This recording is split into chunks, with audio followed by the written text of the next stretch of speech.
want to commend Helena and the whole staff for these Small Business Fridays. And we can't wait till we get back to New York City, open safely. And we're planning a September 24th Build Back Your Business Expo. And we're going to have people like Kerrigan, who is our guest speaker tonight. It is Friday.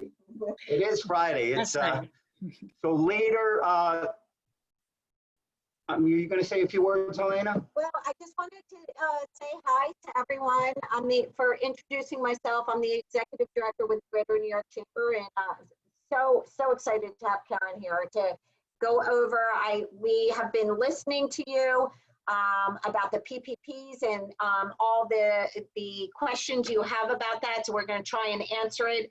And also, please put your information in the chat, and we will try and answer all the questions. So we have everyone on mute, but definitely use the chat, and let's get this going because it is such a popular topic. Thank you again, Karen.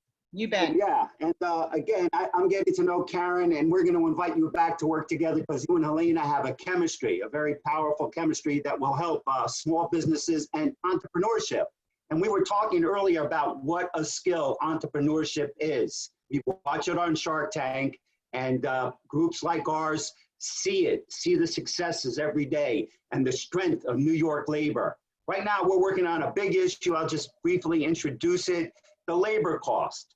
PPP loans are out there, they have filtered through, but it seems like there's going to be a demand to increase the wages of the lower or hero class, as we call it now, pandemic pay. But the reality is people are sitting at home on the sidelines, unemployment's huge. We're gonna need entrepreneurship skills to get them back to work. So our small business members can ask those people to work harder and be more creative to build a better small business back. We need to build our Main Street back. We're going to be paying higher labor costs. There are going to be more costs. And I'm so proud that Karen Kerrigan is here today to tell us small business and entrepreneurship tips. Thank you.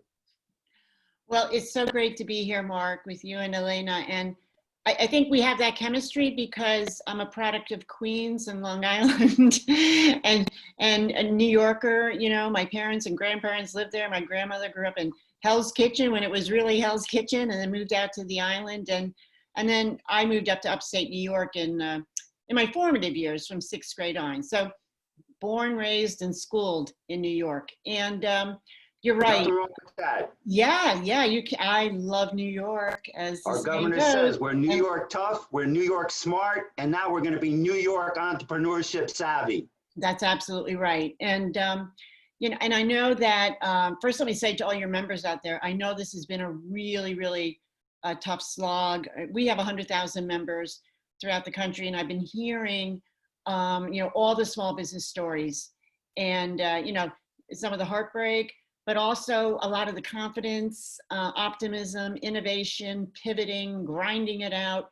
Really, business owners are doing everything possible, humanly possible right now, to make it through the crisis and to get onto the other side of it. And I know, particularly in New York, you know, the hot spot, you know, in the nation, probably one of the last places, you know, to be able to sort of get going in terms of the reopening, because we have had reopenings going on now for at least a month, 3 weeks to a month. And so things are beginning to churn out there, but I know hit hard. And then of course, now the reopenings are happening. And, you know, so from the beginning of this, SBE Council have been working on a whole range of things, policy initiatives, the federal government's response in terms of how they're going to help small business. And one of the first pieces, you know, was capital, you know, access to capital, financing, you know, sort of a bridge that's going to help businesses reach the other side. And from that, obviously the CARES Act,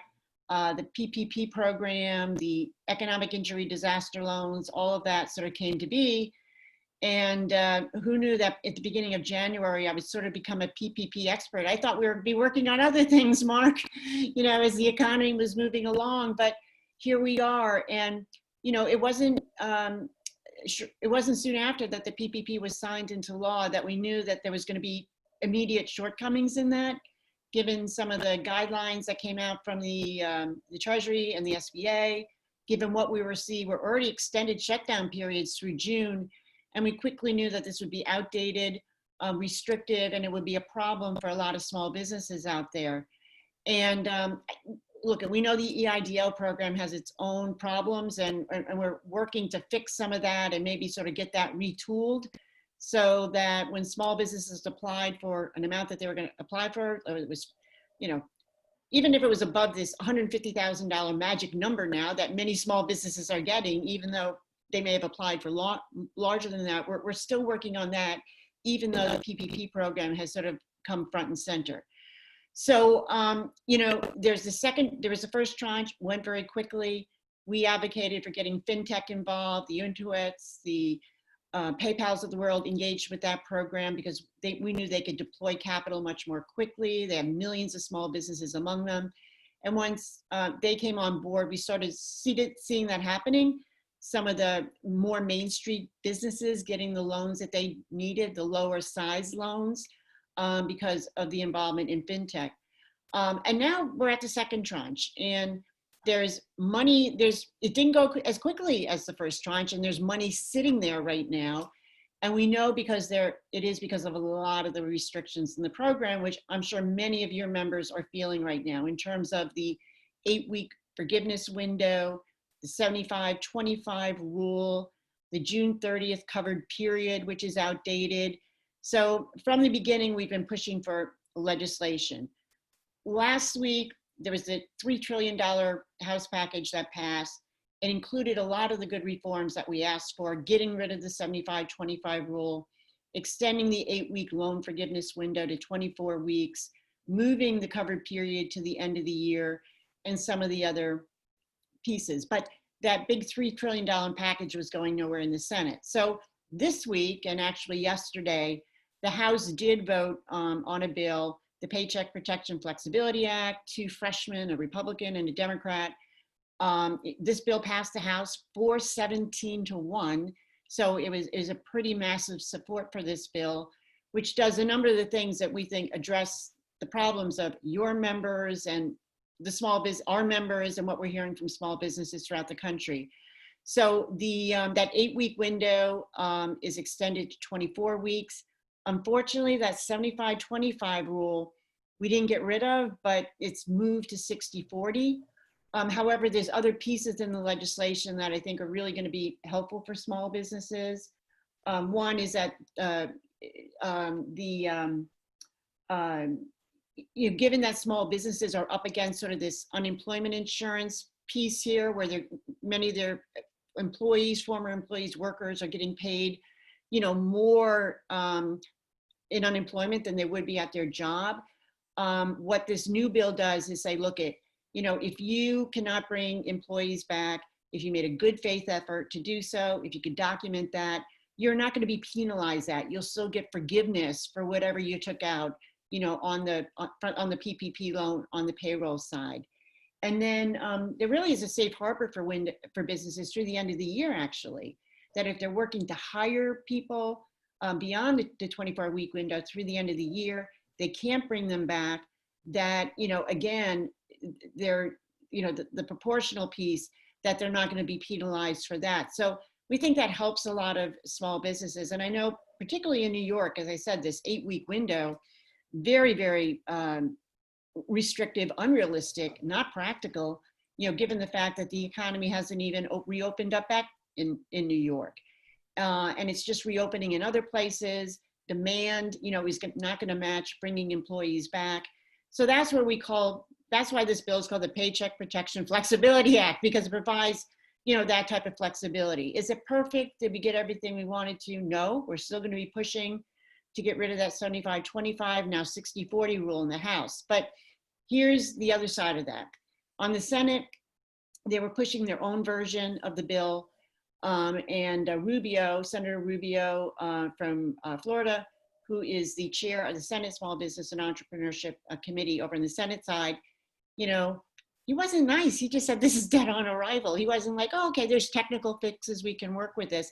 So we're very disappointed to hear that, because if there are little technical things in terms of how they drafted the legislation in the House, if it somehow doesn't comport with the latest guidance, or maybe with the loan application, or even the CARES Act, those are the little things that can be fixed. And so I think Mr. Rubio had his own vision of how he wanted this to go. For example, he was calling for a 6-week window, not 24-week.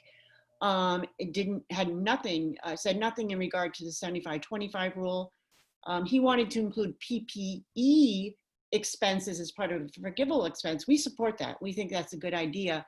So here we are again, Mark, and we're hoping that, whatever, yes, Senator whatever Rubio. problems that he has, it can be worked out now over the weekend with the House, and they can get on this right away, because this is the last thing your members and small businesses need, is this continual uncertainty, not only the economy, the openings, are they going to happen? Are we going to pull back? But also the federal programs that were meant to help them. They're supposed to help them, not be a barrier, to sort of getting survival, and hopefully thriving. It's sad. Ahead. The first CARES, the third, we've hit a pile of money of maybe 10 trillion. And in the first, let's just go back to the first number. We had $3.3 trillion, and only 350,000 of it was earmarked for small business. And the first thing that was done is they steered that to the larger corporations. Yes, and Burger Shack. Yeah, so a lot of them are, so Shake this is a big glitch, because we knew that early on, back then, I mean, small businesses needed the money then, that bridge then, in order to survive. But now, you've got money coming back into the program, from those larger companies, and even small businesses are returning the money, because they're like, look at, the 75-25 rule, sort of a lot of the uncertainty. I don't want, Congress may change this, but this is going to be debt to me if they don't. You know what I mean? And I can't afford that. So, and give a debt. They could also hold on to it, and they have 6 months to pay it back. So, but you're right. And whatever we can do to help to get that 24-week period passed by the Senate, if we have to reach out to our friends in Texas, we have them there. You have them across the nation. We together represent so many. The significant backbone of America is who we represent. And we agree, they need these 24 weeks so they don't waste federal money. We need these 24 weeks. You're right. And that's what we were trying to get them to understand, that, if this doesn't work for small business, you're wasting this money, number one, if these businesses go out of business. And, so that investment didn't pay off, right? And then secondly, these are the businesses that you count on for the economy, that the local governments, the federal government counts on for revenues, for a whole range of programs. And it just makes digging out of the hole from a recovery perspective much more difficult. So I know your senators, have been, obviously you're the House members, of the entire delegation of New York have been very helpful. They voted for the legislation. Senator Schumer has been great in this regard, very supportive. But, I think everyone still needs to sort of weigh in, with the media, your group, and I think that I agitate quite a bit, Mark. I know they're very annoyed from hearing from me and, things that I say in the media that might not be what they want to hear, but it's the truth. And they get mad at me too. When you have a big voice and you're calling the right shots, and sometimes there's other theories out there. And we've been fighting big business, and we love, people that are making millions of dollars, but the big companies, the powerful companies that are raking in billions, and now there's a new number, it's called trillions. And we will see trillion-dollar trillionaires. And we need to get people back to work. We, as New Yorkers, have led the fight for 15. We've just completed that, and we have a new task. There's a new minimum wage coming, because we have to work harder, smarter, and we need to teach our small business owners the entrepreneurship skills so they can get stronger with this dedicated, well-paid American work staff. You're The right. money's coming out, and we need the 24-week rule so that we get it right. We don't waste the new hires and just spend it in a wasted hole. We want to revive Main Street businesses. And if new businesses have to come take over those leases, again, maybe they'll be more affordable now. We see opportunity in New York, and I'd like your opinion on it too. We see opportunity in New York because commercial rents are coming down. Yes. Low Yes. wages are going up, commercial rents are coming down. Maybe something good could come out of that. You know, you're right, Mark. And I think there's going to be a transformation of commercial real estate throughout the country, right? I mean, because of what's happened, because of the pandemic, you know, the stay-at-home orders and work from home, you know, pretty much people working from home, and business leaders, CEOs throughout the country really reevaluating their business models in terms of the workplace, you know, the 21st century workforce, and saying, boy, you know, people are being more, you know, there's productivity. We're doing what we need to with technology. Maybe we don't need all this space. And I think that's happening now, right? So it's going to happen. But you're right. I mean, there's always going to be some type of need for brick and mortar, I believe, because I think consumers do like to get out, and these businesses may look totally different, you know, in terms of what the purpose of that brick and mortar, right? It's just to look at stuff and then maybe buy online. But you're right, there is a big opportunity here. And from the transformative nature of what's happened, not only in commercial, but real estate, but also new needs in the marketplace, new innovations, sort of different things that consumers want right now. So it's always been very fast paced, and small businesses have always had to stay in contact with their customers, given sort of what was happening in the regular economy. And now, and I think small businesses have learned from this too, Mark, in terms of embedding technology across their operations, looking at what they can do virtually, you know, thinking about their business models differently, collaborating with different partners. And, you know, sort of this brings us to the next stage of where things are happening in terms of the acceleration to online, 5G technology, sort of all the cool things that are going to be available there for small businesses to take advantage so they can compete with the big guys. Like this. Yeah, so well, my point is, I'm agreeing with you. It is an exciting time that will be coming, but we need to, again, sort of get to the other side of it, right? And sort of. This is a huge crisis. Yes. I wasn't around for the Spanish flu, Yes. but this is without the safeguards and the safety protocols that we were, you know, that hurt us economically, they ultimately will strengthen us. And we'll see new businesses pop up. There was a term pop up. Now there are going to be many opportunities because of that commercial corridor and the commercial rents and the safety distances. You'll have little pop-up stands that are 6 feet apart. Maybe we can bring the product or the packages out to the curb, but we in New York are missing walking around our streets. Yes. And seeing the diversity of the small business ownerships, the small shops that have suffered, while the larger ones use the safety protocols, showed us they work. It's time to return to Main Street and let's pop it up. You know, Mark, and it's interesting that I was out last weekend. I was out I live in Virginia, so I was out in the Virginia vineyards celebrating my son's 30th birthday.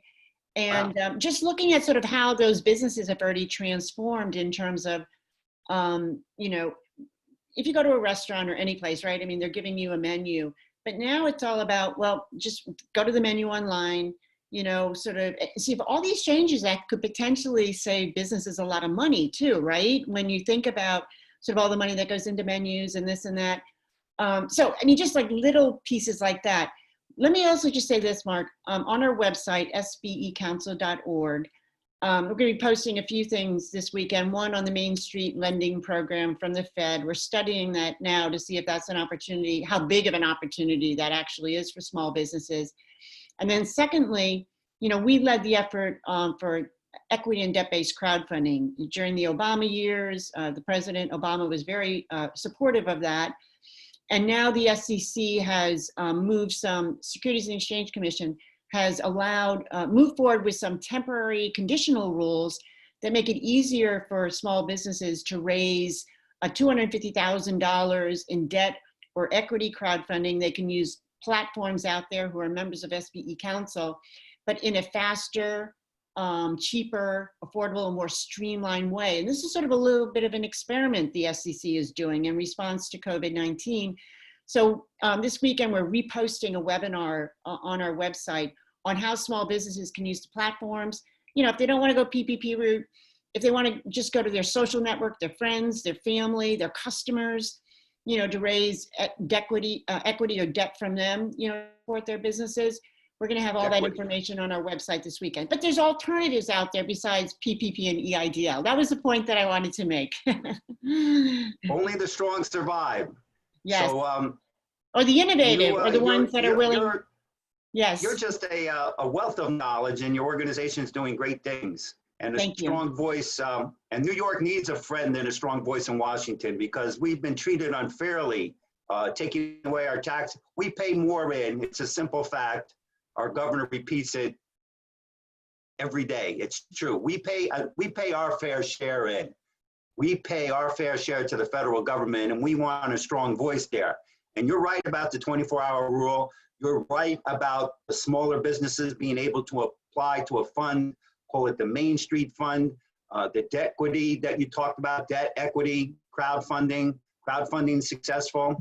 And again, that's entrepreneurship skills. It is. And yes, and so I've brought my New York style to Washington, and I think that served us very well over the last 25 years. I haven't changed at all. And yeah, we are very passionate about what we do here. And, you know, I would encourage, Mark, your members, and Helena has been staying in contact. She's been great, but, you know, just, you can go to our website, sbecouncil.org. You can sign up for our Small Business Insider newsletter for free, you know, to get, you know, the latest, the greatest, what we're working on, tips, trends, all those other things. So please, for those listening, feel free to do that. And then you could always send us an email, membership@sbecouncil.org, info@sbecouncil.org. We're very good at getting back with people about specific questions.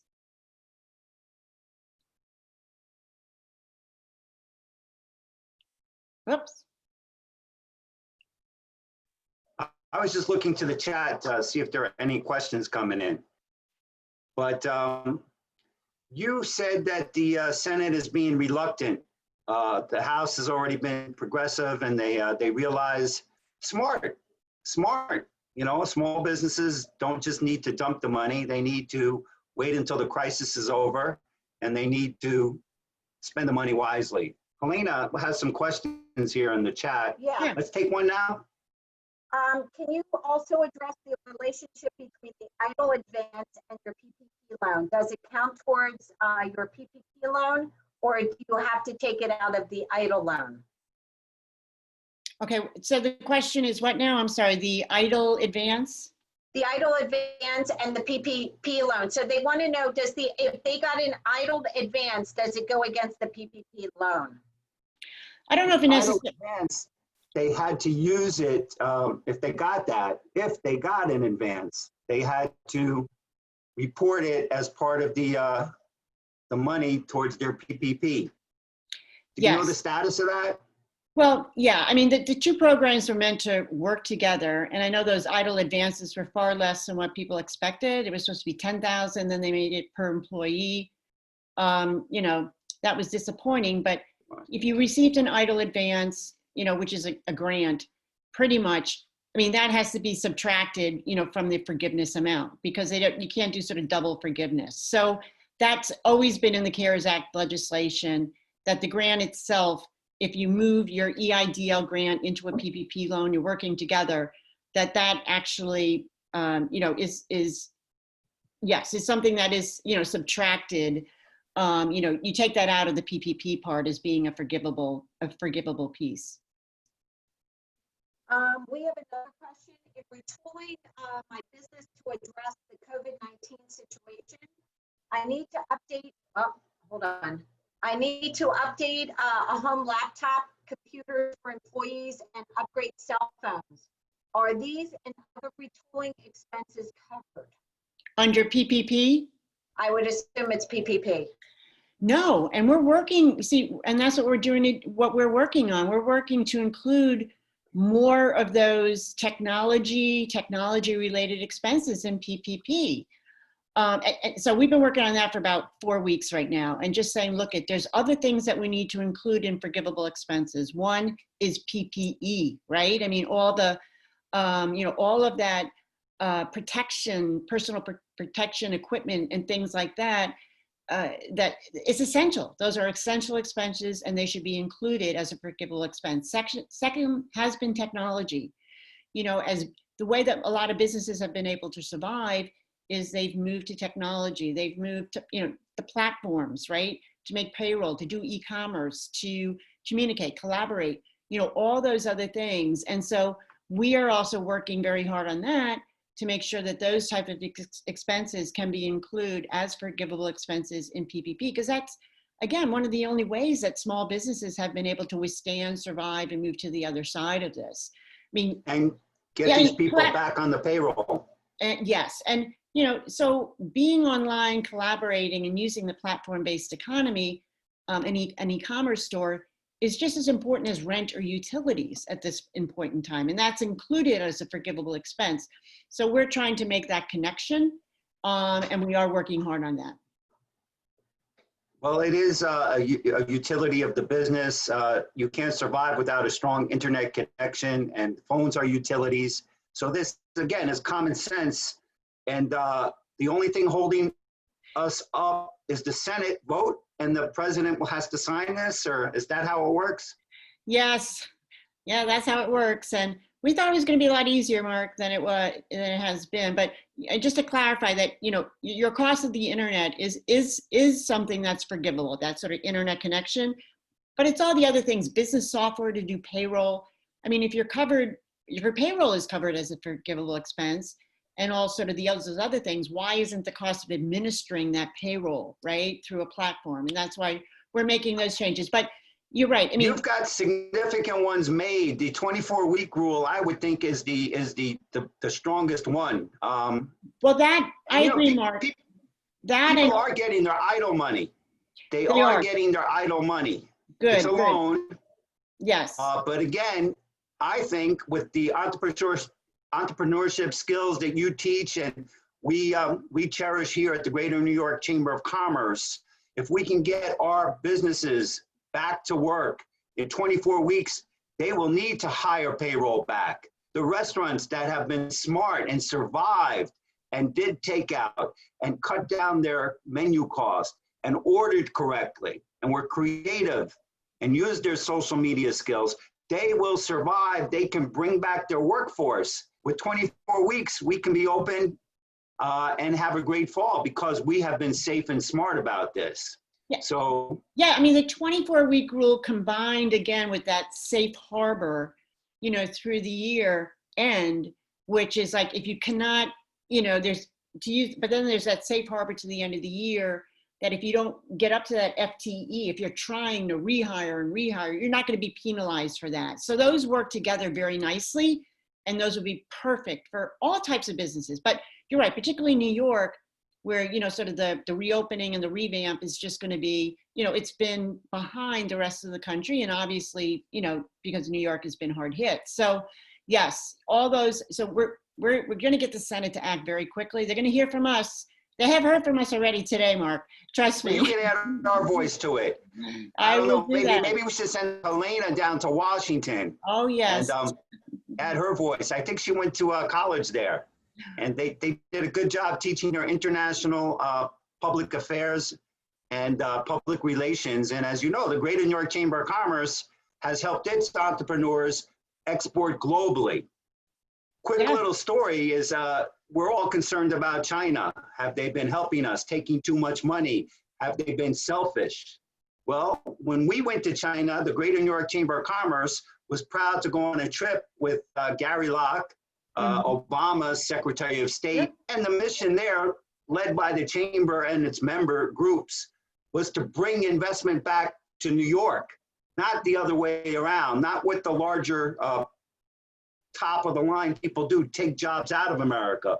We got $179 million and created jobs in New York City, the LINK program. We transformed payphones that weren't being used into hotspots throughout the city. That was Chinese investment creating jobs here, the infrastructure, maintaining the transformation over permanent jobs. And these are good jobs. And yeah, we need to lead. Yeah, we need to lead on trade. I agree. We're big and always have been from the beginning, 25 years, very supportive of trade agreements to lower barriers, to really open up 95% of the world consumers to US businesses, you know, to allow for that cross-country collaboration. Throughout the world, they love US products and services, and it's just sort of these barriers that we need to bring down. And that's why we're just pushing very heavily to get back to the US leading on trade again and getting engaged in these agreements, because we're sort of getting left behind in terms of all the other agreements that are happening out there. So I agree with you, Mark. When the US is engaged and involved, I mean, the whole world wins and we win, right? Yeah, I mean, more people are exposed to free enterprise and democracy, and sort of our business leaders, and in emerging parts of the world where they don't really have that entrepreneurial culture, they're exposed in that regard as well. A lot of good things happen with global market access, and that's why we're huge advocates for that. Well, we're going to get our own house in order. We have a lot of members through the different consulates we work with. And world trade is a big piece of business, but we do work with entrepreneurs. Our entrepreneurs are exporting, but also we see many of the entrepreneurs from other countries who have chose to become citizens here and live here and raise their families here and do it the right way. They pay their taxes, they're working on the books, they're successful entrepreneurs and a part of the American dream. So we need to realize that we have, particularly in New York, this huge facade, this huge main street of people willing to roll up their sleeves and work hard. And we're here to tell them and to help them, to cheer them on, and with our legal and economic development experts, if they have those types of questions, to make sure that they are in a safe harbor and not in violation of the intent of all these laws. And the laws are administered by the agencies. Lord knows we need to lobby the agencies, the Small Business Administration. But again, the US Senate, anything we can do to help them extend this 24-week hiring back period. That's a lot of money just to waste on people who aren't ready to come back to work. I agree, and that's the point we're making. I go, this is not anything, this is not some special thing for small businesses. This just sort of matches sort of what's happening on the ground right now. And it will be a sad waste of money if you don't provide small businesses with this flexibility to reflect economic conditions, demand, and also the pace of reopenings on the ground, which are very, very different throughout the country. And, one more thing, if, there was an executive order that was put out recently by the president in the White House that said, let's sort of look across agencies and see what might get in the way of economic recovery. Are there outdated rules, dumb rules, conflicting rules?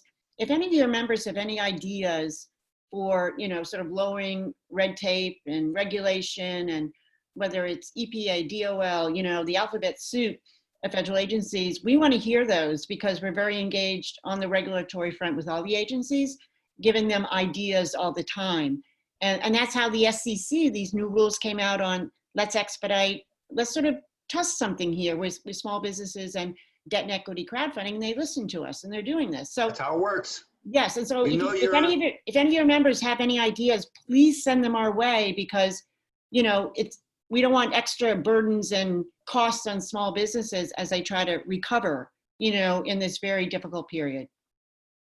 So getting back to some of the funding, one of our members has a question about as a consulting company, where the initial impact may not have been as much in terms of losing employees, but starting over, can they apply for PPP loans or the PPP loans out? I think they're still writing PPP loans. Oh, they are. There's over $100 billion that is left in the account. We're in the kitty right now. So yes, there are plenty, but you have to show a payroll. Now, if you're an entrepreneur and you were just paying yourself, yes, and one other person, maybe a family member, is there a different pot of money they should go to, or No, can they? it's still PPP. Self-employed people, can apply for it. It's just a little bit of a different formula. It's not, you basically, you have what you're showing in terms of payroll may be different, right? If you're a self-employed person, it might be,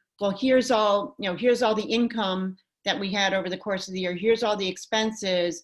And sort of this is sort of the net amount over, that you paid yourself out of the net over a 12-month period, and then sort of 2 months of that. So it's a little different formula, but no, definitely self-employed people, can apply for PPP. There's no doubt about that.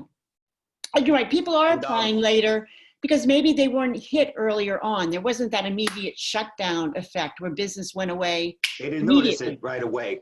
Exactly. But, I mean, the other problem was all the T's and I's. I mean, real simply, we could have just required that the agency itself go look at the fourth quarter 941s and confirm them with the state agency. Yes. And there was no paperwork needed. Working with the IRS. Existed.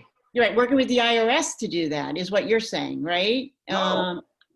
Well, yeah, they could have got that information from the IRS. That's exactly. Right. And so agency cooperation would have eased the minds of entrepreneurs who had a lot to worry about, small businesses.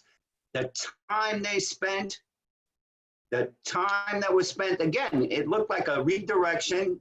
The banks were steering the money to the Shake Shacks. I mean, when the LA Lakers can make news by being nice and giving back a small business loan. Yeah. When Shake Shack can get $10 million worth of free PR, and we want to thank Shake Shack for doing the right thing, for being the first to do the right thing, realizing that the customers of Shake Shack coming through Grand Central and all over where Shake Shacks are small business owners. Yes. They needed the money. Yeah. And what's that number again? There's billions and billions more to hire new people back. Yeah. If your old people don't want to come back or they can't perform up to snuff for whatever reason, you can use PPP to hire people back and create a new, better, dedicated American worker.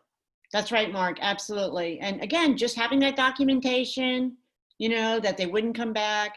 And then throughout the course of the year, just, and working to sort of rehire to get up to that FTE, that full-time equivalent, which includes part-time people, obviously. But it just, as long as you can demonstrate that, you're not going to be penalized for that. There's a safe harbor through the end of the year. So that's, again, sort of clarified, in the new legislation.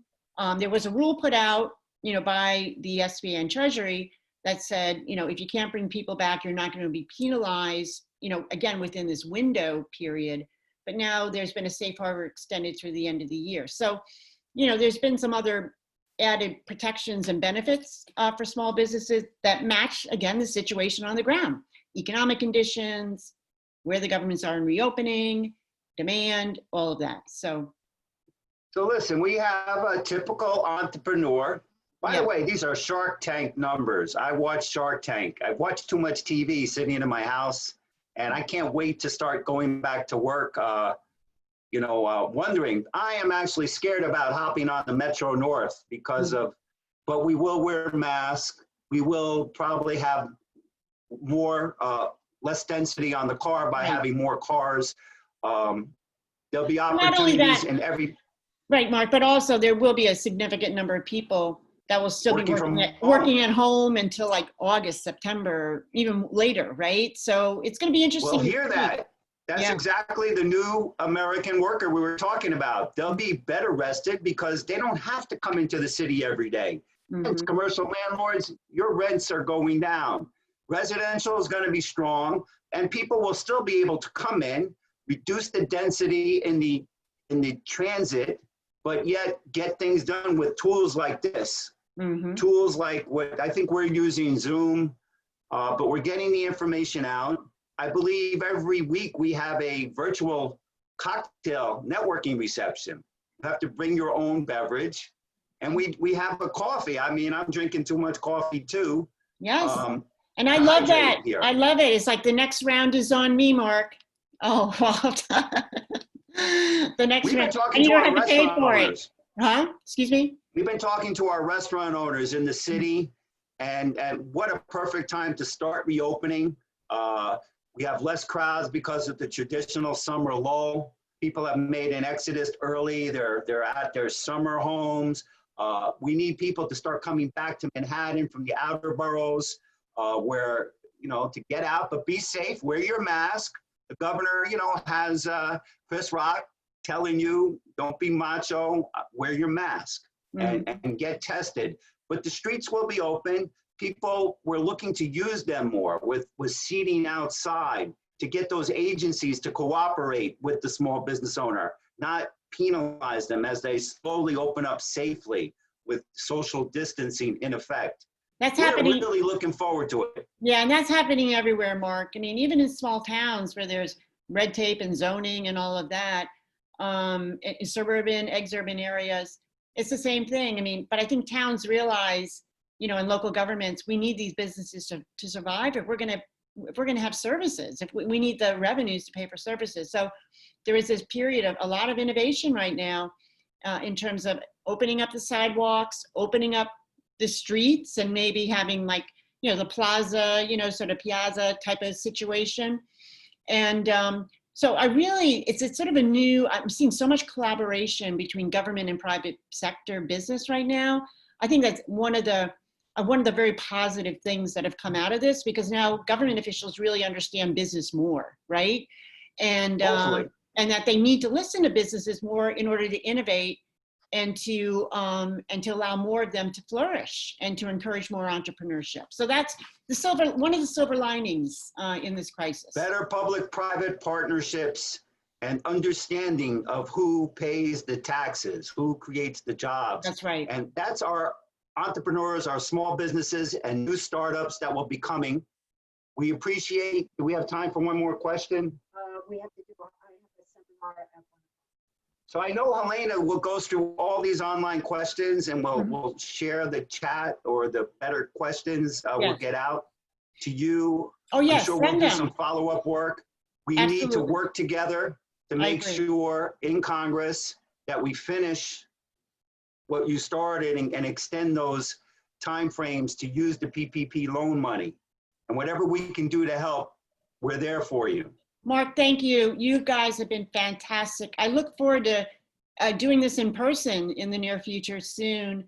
And then, yes, send me those follow-up, those questions, and we will definitely follow up and get back to everyone that has questions very, very quickly. It was such a pleasure and an honor to join you today. Everyone have a great weekend. Okay, and again, I appreciate everything you're doing. Thank you. Bye-bye. And for those of you who want it, I got the chat. You got the chat. Thank you again, Karen. She's smart. She's not there.